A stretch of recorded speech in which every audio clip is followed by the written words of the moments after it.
Now, in this lesson, we're going to focus on converting logarithmic expressions into exponential equations. So consider this logarithmic expression. Log base 3 of 9 is equal to 2.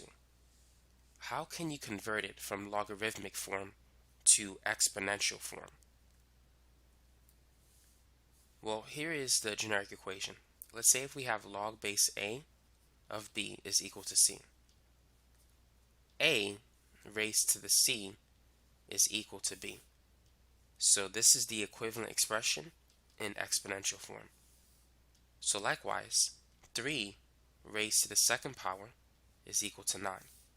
So we can write it as 3 squared is equal to 9. Now it's your turn.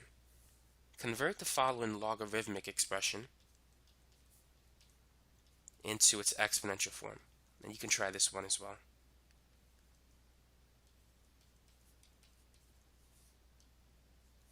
Four raised to the third power is equal to 64. So that's how you can write it in exponential form. 8 raised to the second power is equal to 64. And so we can write it like this. Now what about the reverse? Let's say if we have an equation in exponential form, convert it to logarithmic form. Try these 3 examples.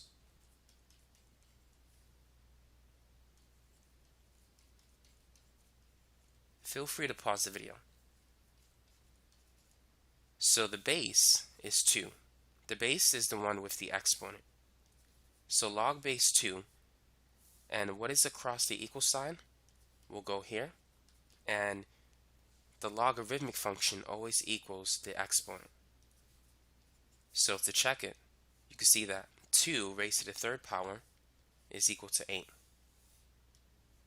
The next one is going to be log base 4 of 16 is equal to the exponent, which is 2.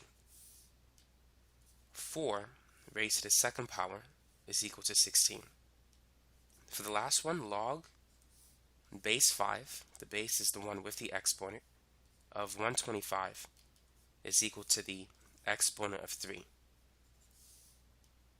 5 to the third power is equal to 125.